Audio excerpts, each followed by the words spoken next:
અત્યારના સમયમાં બધું જ મળશે, પવિત્ર વિચારો મેળવવાની જગ્યાઓ દુનિયામાં બહુ ઓછી છે. તમે ઘરેથી નીકળો, મન બગડે એવું જ ચારે બાજુ દેખાશે. સારો વિચાર દુનિયામાં ક્યાં જઈને આવશે આપણને? તો કે ઠાકોરજી આગળ મંદિરમાં સત્સંગમાં ગુરુજનો આગળ બેઠા હોઈશું ને તો મનને બે સારા વિચાર આવશે. બાકી તો બધે મન બગડે એવું જ લાગશે. તો સમાજની સ્વસ્થતા માટે સદવિચારો બહુ જરૂરી છે. આપણા ઓલવેઝ ડિફેન્સમાં જ કામો હોય છે.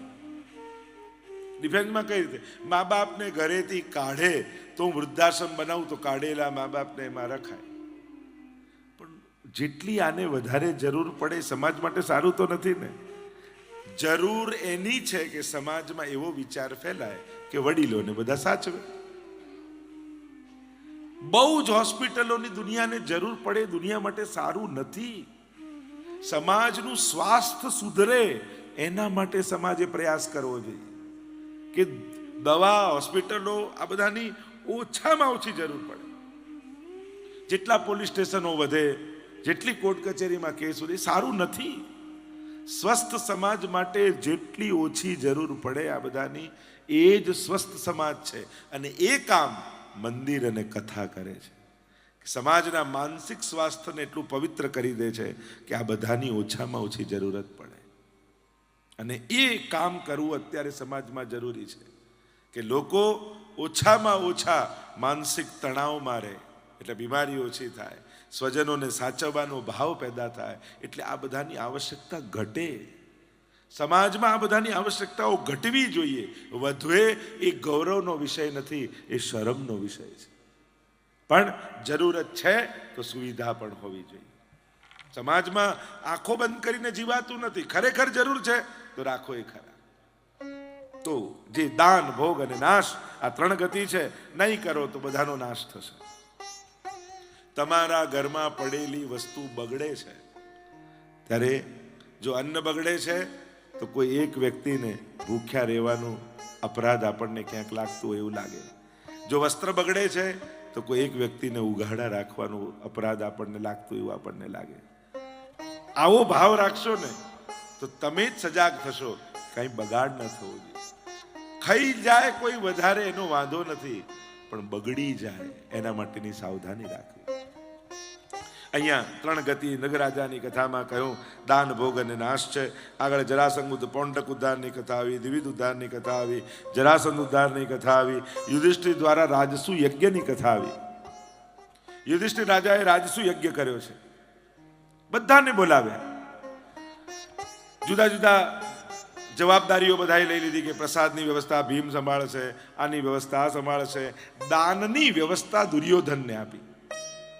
જેટલા બ્રાહ્મણો આવશે એમને દાન દુર્યોધન આપશે. જો આપણે ત્યાં પવિત્ર પ્રસંગોમાં બ્રાહ્મણોના દાન થકી, અહીંયા પણ આ ભૂદેવો બિરાજમાન છે, બને તો પ્રયાસ કરજો કથાના અંતમાં કથા સાંભળી છે તો ભૂદેવોને કંઈક દક્ષિણા આપી. આપણે ત્યાં વિરામ ગૌગ્રાસથી પ્રારંભ અને બ્રાહ્મણોના દાનથી વિરામ, આ એક ભાવ આપણે ત્યાં હંમેશા રહ્યો છે. અહીંયા થયું કે દાન કોણ આપે તો દુર્યોધનને. એને સોંપ્યું. અરે આ તો બધું ખતમ કરી નાખશે. અરે ના, એના હાથમાં પદ્મનું નિશાન છે. આ જેટલું આપશે ને એના કરતા 4 ગણું બીજા દિવસે ભંડારમાં પાછું આવી જશે, એવું એને વરદાન છે. એટલે જે લેવા આવે 2 માંગે તો આ 4 આપે, 4 આપે તો 8 બીજા દિવસે આવી જાય. બધાએ જવાબદારીઓ વાંટી લીધી. વારો આવ્યો કૃષ્ણનો. આપ શું કરશો? પ્રભુ કે મેં તો મારી સેવા ક્યારની નક્કી કરી રાખી છે. આપની કઈ સેવા? તો કે આપણા યજ્ઞમાં જેટલા મહાપુરુષો આવશે એના ચરણ પખારવાની સેવા હું પોતે કરીશ. અને જેટલા મહાપુરુષો આવે છે પ્રભુ એના ચરણ પખારે છે, કેસર સ્નાન કરાવે છે, ચરણ દૂછે છે. હવે અગ્ર પૂજા યજ્ઞમાં કોની કરવી? બધાની પસંદગી ઉતરી ઠાકોરજી પર. આપણે ત્યાં કોઈ સારો પ્રસંગ હોય તો પહેલા કોને યાદ કરવા? આપણે ત્યાં તો કહીએ ને ઠાકોરજી, ગુરુ અને ઘરના વડીલો, આ ત્રણને વંદન કરી પછી જ કોઈ ઉત્તમ કાર્ય શરૂ કરાય. આ ત્રણના આશીર્વાદ જરૂર લેવાય, એમ આપણે ત્યાં કહ્યું છે. કોઈ પણ ઉત્તમ કાર્ય, પવિત્ર કાર્ય, શુભ કાર્ય કરવા જાઓ ત્યારે સૌથી પહેલા ઠાકોરજી, ગુરુજન અને પછી ઘરના વડીલોના આશીર્વાદ લેવા. બધાએ નક્કી કર્યું કે અગ્ર પૂજા કૃષ્ણની થવી જોઈએ. અને આપણો વૈષ્ણવી વિવેક પણ છે કે ઘરમાં કોઈ પણ સારો પ્રસંગ આવે તો પહેલા મનોરથ ઠાકોરજીનો થાય. જન્મદિવસ આવે તો પ્રભુના પલના કરીએ, વિવાહનો દિવસ તો વિવાહ ખેલ કરીએ, લગ્નમાં દાગીના લેતા હોય તો પહેલો દાગીનો ઠાકોરજીનો લઈએ. આ બધા વિવેકો છે આપણે ત્યાં કે શરૂઆત પ્રભુથી. કારણ કે ઉત્તમ શરૂઆત એ કાર્યની સફળતાનું પ્રમાણ હોય છે. કોઈ પણ વસ્તુની શરૂઆત જે સારી હોય ને તો એ કાર્ય નિશ્ચિત સફળ થાય. એટલે આ વિવેક આપણે ત્યાં છે. અને નક્કી થયું કે કૃષ્ણની પૂજાને વિરોધ નોંધાવ્યો છે શિશુપાલે. અરે આ ગોવાળીઓ અપશબ્દો બોલવા લાગ્યો, 100 અપશબ્દો બોલ્યો. ભગવાને વિચાર કર્યો, તે મને 100 વાર યાદ કર્યો, લાવ તારો ઉદ્ધાર કરી દો. અને પ્રભુએ શિશુપાલનો ઉદ્ધાર કર્યો. આગળ સુદામા ચરિત્રનું વર્ણન આવ્યું અને વર્ણન કરતા કહ્યું, કૃષ્ણસ્યાસિત સખા કશ્ચિત બ્રાહ્મણો બ્રહ્મવિત્તમઃ વિરક્ત ઇન્દ્રિયાર્થેષુ પ્રશાંતાત્મા જીતેન્દ્રિય. કૃષ્ણનો કોઈ એક સખા, કૃષ્ણસ્યાસિત સખા કશ્ચિત. કેવો છે સખા? બ્રાહ્મણો, બ્રાહ્મણ છે. લૌકિક ધન નથી પણ બ્રહ્મવિત્તમ. અને બ્રાહ્મણનું ધન બ્રહ્મવિત્ત કહ્યું, એનું જપેલા મંત્રો, એનું ભગવદ નામ, એ જ એનો ખજાનો છે, એ જ એનું વિત્ત છે. વિરક્ત ઇન્દ્રિયાર્થેષુ, ઇન્દ્રિયોની બહુ લાલસા નથી. પ્રશાંત આત્મા, પરમ સંતોષી છે. જીતેન્દ્રિય, ઇન્દ્રજીત છે. સંકલ્પ કર્યો છે, અયાચક વ્રત લીધું છે. ક્યારે કોઈની પાસે કાંઈ માંગીશ નહીં. અને અયાચક વ્રત લઈ પોતાનો નિર્વાહ કરે છે. પત્નીએ કહ્યું, નાથ, તમારા સંકલ્પોનો મને પણ આદર છે. હું પણ તમારી જોડે સાચવવા તૈયાર છું. પણ બાળકો જ્યારે ભૂખ્યા થઈને રાતના કરગરે ને, મારાથી એ જોવાતું નથી. ભૂખ્યા થયેલા બાળકો જ્યારે રાતના કે માં દૂધ પીવું છે, અને ત્યારે લોટ પાણીમાં ઘોળીને એમને પીવડાવું, ત્યારે એક માનું કલીજું કપકપી ઉઠે છે. નાથ, મેં તો સાંભળ્યું છે દ્વારિકાધીશ તમારો મિત્ર છે. માંગવા જાઓ એમ નથી કહેતી, એના કોઈ દર્શન કરી લે ને તો એ જન્મ જન્માંતરના દારિદ્ર ટળી જાય છે. એક વાર નાથ દ્વારકાધીશ પાસે જાઓ તો ખરા. રોજ જ્યારે પત્ની આમ કહેવા લાગી ત્યારે સુદામાને એમ થયું, આ પત્ની નથી બોલતી, દ્વારિકાધીશને મને મળવાની ઈચ્છા થઈ લાગે છે. અને એટલા માટે એની જીભ પર બેસી વારે ઘડીએ મને પોતાની નિકટ બોલાવી રહ્યો છે. ઘણીવાર પ્રભુ સીધું ન કહે પણ કોઈના ન કોઈના મોઢે બોલાવે.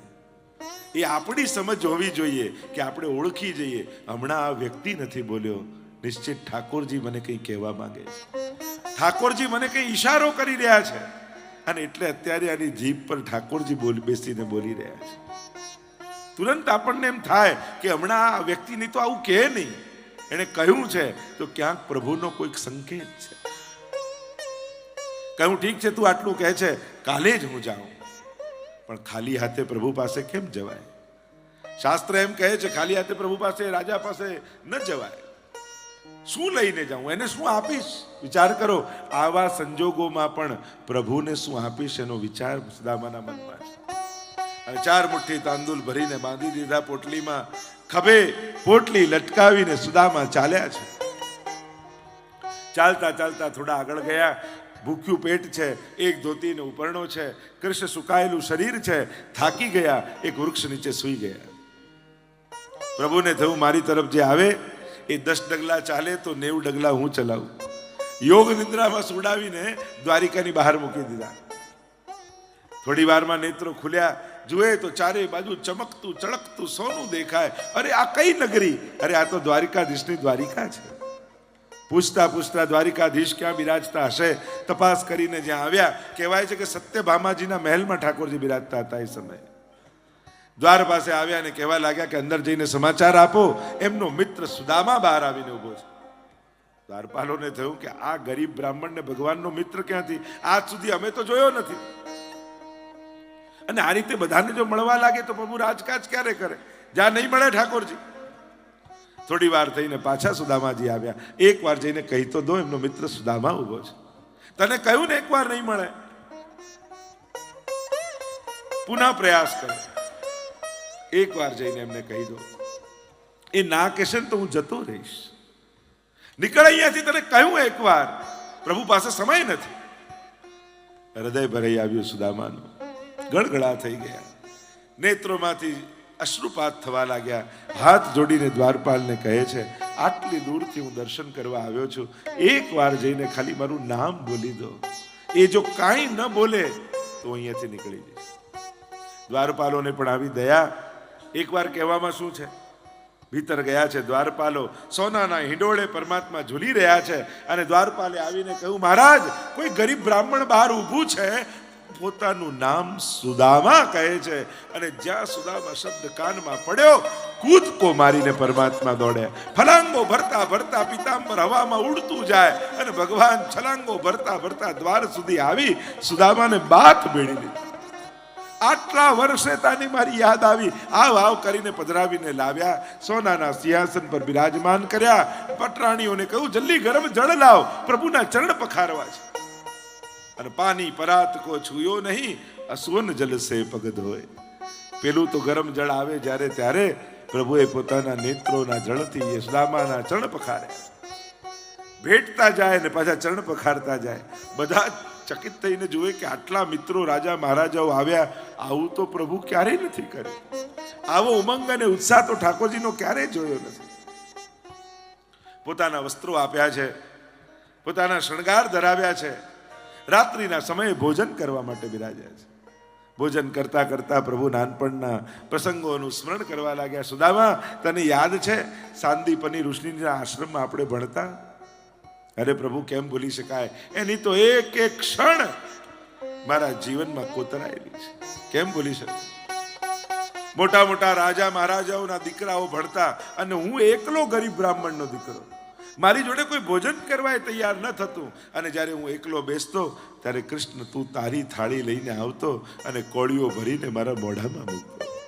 કેમ ભૂલી શકાય? તો સુદામા, તને એ યાદ હશે કે એકવાર ગુરુ માએ આપણને લાકડા લેવા માટે મોકલ્યા હતા. 2 મુઠ્ઠી ચણા તારા ખિસ્સામાં ભરી દીધા અને કહ્યું, જરૂર પડે ને ત્યારે વાટીને ખાઈ લેજો. વરસાદ વરસવા લાગ્યો, ઝાડને ડાળ પર ચડી ગયા આપણે બંને. અને મેં સમય પૂછ્યું તું કે માએ કંઈ આપ્યું છે? અને સુદામા, ત્યારે તું એકલો ખાઈ ગયો. સાંભળતાની સાથે હૈયું ભરાઈ આવ્યું સુદામાનું. પ્રભુ, એની તો સજા ભોગવું છું. આ દારિદ્ર મારા ભાગ્યમાં નહોતું લખ્યું, મેં પસંદ કરેલું છે મારું દારિદ્ર. કારણ કે આપનું, આપના માટેનું, આપને ધર્યા વગર ખાઈ જાય એની તો આ જ દશા થાય. પ્રભુ કે જે થઈ ગયું એ થઈ ગયું, હવે ભૂલી જા બધું.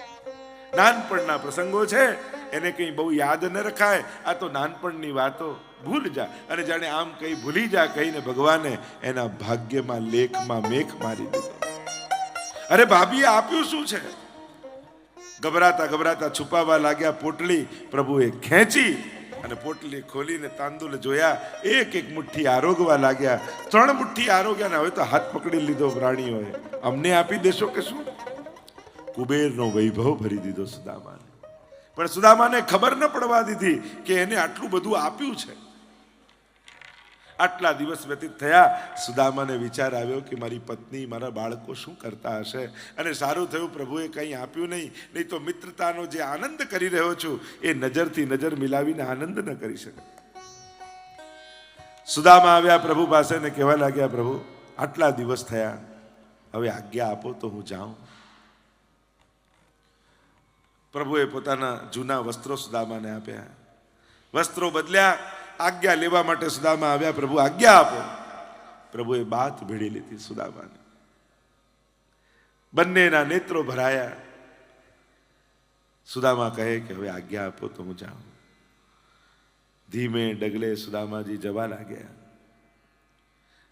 ઉમરે સુધી પહોંચ્યા અને પ્રભુએ અવાજ લગાવ્યો, સુદામા. ભીની આંખે વળીને સુદામા જુએ છે. અહીંયા પ્રભુના નેત્રો ભીંજાયેલા છે. સુદામા, તું જઈ રહ્યો છે? હા પ્રભુ. ફરી પાછા ક્યારે મળીએ કાંઈ ખબર નથી. આટલા વર્ષે મુલાકાત થઈને ફરી ક્યારે મળવાનું થાય. હા પ્રભુ કેવા લાગ્યા સુદામાજી. હા પ્રભુ ફરી મળાય ન મળાય કોણ જાણે. હા સુદામા, એટલે જ મારી એક ઈચ્છા મનની છે, શું આજ્ઞા કર. સુદામા, તારી કોઈ નિશાની મને આપતો જા કે જેને જોઈ જોઈને હું તને યાદ કર્યા કરું. સુદામાને સંકોચ થયો કે મારી પાસે તો કાંઈ નથી પ્રભુ, મારી પાસે તો કાંઈ નથી આપવાનું. પ્રભુએ કહ્યું, સુદામા તારા પાદુકા મને આપતો જા. અરે પ્રભુ, મારી પાદુકાનું આપ શું કરશો? લોકો આપની પાદુકા રાખે, ચરણારવિંદની સેવા કરે, મારી પાદુકાનું અહીંયા આપ શું કરશો? ના સુદામા, હું એને જોઈ જોઈને તને યાદ કરીશ. પાદુકા તારી મને આપતો જા. બહુ હટ કરી પ્રભુએ. સુદામાને સંકોચ લાગ્યો. દરવાજાની બહાર બંને પાદુકા ખોલી ખુલ્લા પગે દ્વારિકાના બજારમાં નીકળ્યા સુદામા. અને હવે તો આઠે પટરાણીઓનો પિત્તો ગયો. હદ કરો છો પ્રભુ, આમ ખુલ્લા પગે સુદામા જાય સારું લાગે? પ્રભુ કહે, મેં જાણી કરીને એની પાદુકા કઢાવી લીધી. હું ઈચ્છતો હતો કે દ્વારિકામાં ખુલ્લા પગે જાય, પણ કેમ? પ્રભુ કહેવા લાગ્યા, એટલા માટે કે ખુલ્લા ચરણથી મેં બ્રજને તો પાવન કર્યું, પણ દ્વારિકાને પાવન કરવાનું સામર્થ્ય મારામાં નથી. એ તો સુદામા જેવા ભક્તો જ્યારે ચરણોનો સ્પર્શ દ્વારિકાને કરાવશે તો દ્વારિકા ચોથું ધામ બની જશે. આટલા અભાવમાં જે મને જમાડીને જતો હોય ને, એ તો ચાલતો ફરતો તીરથ છે. અને એના ચરણોના સ્પર્શ જો આ રજને થાય તો દ્વારિકા ચોથું ધામ બની. આઠે પટરાણીઓ કહેવા લાગી, પ્રભુ આપે એને આટલું આટલું આપ્યું, એ કહી દીધું હોત તો એનો રસ્તો જલ્દી કપાઈ જાય. પ્રભુ કહે, માંગનારો માંગી ન શકતો હોય તો આપનારો કેમ કહી દઉં કે મેં તને આપ્યું છે. હું આપું છું બધાને, પણ કોઈને યાદ નથી અપાવતો, અને યાદ અપાવીને એને નાનો નથી બનાવતો. આપનારો એ જ છે, એ જ બધાને કરે છે. બીજ માણસ વાવે ઉગાડે કોણ?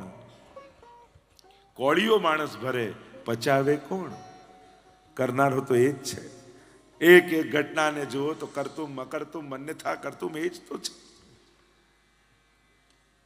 સુદામાજી ધીમે ધીમે ચાલ્યા છે ને સુદામાપુરી પહોંચ્યા. ઝૂંપડું ક્યાંય દેખાતું નથી, કોઈ મહેલ ઉભો છે. ગભરાયા સુદામા, મારું ઝૂંપડું ગયું.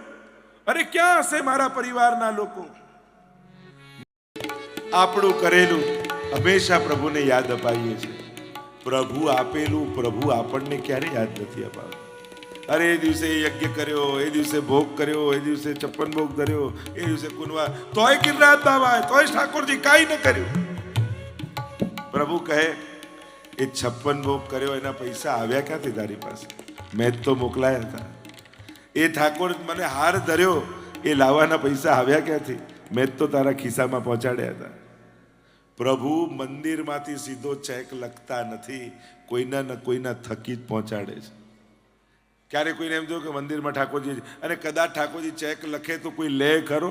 બેંક વાળો એ સ્વીકારે નહીં. પ્રભુ સંજોગો કરીને આપે છે, પણ આપનારો એ જ છે. એ હંમેશા વૈષ્ણવ યાદ રાખો. મહેનતથી જ મળતું હોય તો રોડ પર કામ કરનારો મજૂર વધારે મહેનત કરે છે, તો એ જ વધારે સુખી ના હોવો જોઈએ. બુદ્ધિથી જ બધું મળતું હોય તો કેટલા બુદ્ધિમાન લોકો દુઃખી છે દુનિયામાં. બધા સુખી ના થઈ જવા જોઈએ. સુખ તો પુણ્યથી આવે છે, સુખ તો કોઈના આશીર્વાદથી આવે છે. હંમેશા જીવનમાં સુખ આવે ને તો માનજો, ઠાકોરજી આજે મારા પર રાજી થયા, મારી સેવાથી પ્રસન્ન થયા. સાંજે જન્મદિવસની પાર્ટીમાં કેટલા પૈસા વાપરીશું એનો તો હિસાબ રાખીએ છીએ, પણ એ સુખ ભોગવવામાં કેટલા પુણ્યો ખર્ચી નાખીશું એનો તો હિસાબે આપણે નથી રાખતા. એટલે જ આપણે ત્યાં કોઈ સારો પ્રસંગ આવવાનો હોય ને કંઈક સારું ઉજવણી તો પહેલાં ઠાકોરજીનું કરીએ કે લાવો નવું પુણ્ય બાંધી લઉં, એટલે સાંજે ખર્ચાય તો ઘટી ન જાય. અને સુખ પુણ્યથી આવે છે. જીવનમાં હંમેશા સત્કર્મો કરતા રહેજો. અને વિચાર કરો, આપણા જીવનમાં દુઃખ આવે ત્યારે તો આપણે, મેં તો કાંઈ એવું ખરાબ કર્યું નથી, મને કેનું દુઃખ આવે છે? મેં તો કાંઈ ખરાબ કર્યું નથી. આપણને એવું થાય ને, આપણે બોલીએ ને આવું. સુખ આવે ત્યારે ક્યારે કીધું મેં તો કાંઈ સારું કર્યું નથી, મને કેમ આપો છો સુખ? ક્યારે સુખ માટે એવું કહ્યું? વિચાર કરો, અત્યારે તમે જેવા સુખી છો એને હિસાબ બરાબર થાય એવા પુણ્યો કર્યા છે? તમને એમ નથી લાગતું તમારા સત્કર્મો કરતા ઠાકોરજીએ સુખ વધારે આપ્યું છે? એવું લાગે છે કે હા કે ના? તો કહો. તો હવે દુઃખ માટે પણ ફરિયાદ ન કરતા. મેં તો કાંઈ એવું કર્યું નથી. ઠાકોરજીએ ક્યારે પણ સુખ આપવામાં તમારા કર્મો સામે જોયું નથી. દુઃખ તો કોહુ ન કાહુ સુખ દુઃખ કરદાતા નિજ કૃત કર્મ ભોગઈ સબ્રાતા. અને બે ચાર દુઃખોમાંથી ઠાકોરજી ઉગારે ને તો આપણને યાદ રહે. દરેકના જીવનમાં ક્યારેક એવા સંજોગો આવે કે હવે તો ખતમ, હવે તો બહાર ઊંચા જ નહીં આવી, હવે તો પતી ગયું. છતાં એવા સમય ઠાકોરજી કાઢ્યા ને આપણને. એવી બે પાંચ ઘટનાઓ આપણને યાદ હોય છે. અહીંયા બચાવ્યા, અહીંયા બચાવ્યા, અહીંયા બચાવ્યા. એ ચાર પાંચ પ્રસંગો યાદ છે, પણ હજારો દુઃખો આપણા સુધી પહોંચવાય નથી દીધા ઠાકોરજીએ. એ તો આપણને ખબર નથી હોતી અને ઠાકોરજી કહેતોય નથી હોતો ઘણી વાર. આપણે યાદ રાખવાનું, જો પ્રભુ આપણને કેવી રક્ષા કરે છે, ક્યાં ક્યાંથી બચાવે છે, ક્યાં ક્યાંથી ઉગારે છે. દ્રષ્ટિકોણ સારો રાખશો ને તો જીવન બહુ સરળ બની જશે. ઘટનાઓ આપણા હાથમાં નથી, અર્થઘટનો ચોક્કસ આપણા હાથમાં છે. દરેક ઘટનાઓના ઉત્તમ અર્થઘટનો કરવાની આદત પાડો. સૂઝશે નહીં, સૌથી પહેલા આદત પાડવી પડશે કે ના આનું આમ જ થાય, આનો હિસાબ આમ જ. આપણે હિસાબ જ એવા ખોટા મેળવીએ છીએ ને કે છેલ્લે પછી કોઈ સાર નીકળતો જ નથી. એવું જ થાય. અને છેલ્લે પછી ઓડિટનો ટાઈમ આવે ને આપવાના આવે ત્યારે ટેન્શનમાં લોકોની આમ ટેન્શનમાં જ ફરતા હોય છે. અને આખા વર્ષમાં હિસાબ ના કર્યા હોય, એમ જીવનના હિસાબો બરાબર ન મેળવ્યા હોય તો છેલ્લી ઘડી ટેન્શનમાં જ રહેવાય કે શું હિસાબ આપીશ. અને એટલા માટે ઉત્તમ અર્થઘટનો કરવાની આદત પાડશો ને તો જીવનમાં પ્રસન્નતા રહેશે. સારા અર્થઘટનો કરતા શીખો. નબળું ના વિચારો, ઉત્તમ વિચાર કરો. તો જે ચર્ચાઓ છે, આગળ સૂર્યગ્રહણનો પ્રસંગ આવ્યો, આગળ સુભદ્રાની કથા આવી, વેદસ્તુતિની કથા આવી, ભૃગુજી દ્વારા ત્રણેય દેવોની પરીક્ષાનો પ્રસંગ આવ્યો. ભૃગુજીએ બ્રહ્મા વિષ્ણુ મહેશ ત્રણેયની પરીક્ષા કરી. બ્રહ્માજીનો અપરાધ કર્યો, મહાદેવજીનો અપરાધ કર્યો. ભગવાન વિષ્ણુ શેષ સૈયા પર પડ્યા હતા, ત્યાં આવીને પોતાના ચરણનો પ્રહાર ભગવાનની છાતી ઉપર કર્યો. એટલે જ નાનકડું ચિહ્ન હોય છે ને ઘણા લાલનની છાતી પર, એને ભૃગુ લાંછન કહીએ છીએ આપણે. એ ભૃગુજીનો ચરણ છે. પ્રભુએ કહ્યું કે અરે મારી છાતી તો કઠોર છે, ક્યાંક તમને ચોટ તો નથી લાગીને? અને ઉલટાને ચરણ પકડી લીધા. ત્યારે ભૃગુજીને ભૂલ સમજાઈ કે આ તો મારો અપરાધ છે. શ્રી પ્રભુને પ્યારા શ્રી યમુનાજીના લાડીલા એવા રસિક સત્સંગી વૈષ્ણવોને જે શ્રીના આ વચનામૃત ગમ્યા હોય તો આ વિડીયોને લાઈક કરજો, શેર કરજો અને કમેન્ટ બોક્સમાં જય શ્રી કૃષ્ણ જરૂર લખજો. અને અમારી ચેનલ શ્રી વલ્લભને સબસ્ક્રાઈબ કરવાનું ભૂલશો નહીં. સર્વે વહાલા વૈષ્ણવોને ભાવથી જય શ્રી કૃષ્ણ.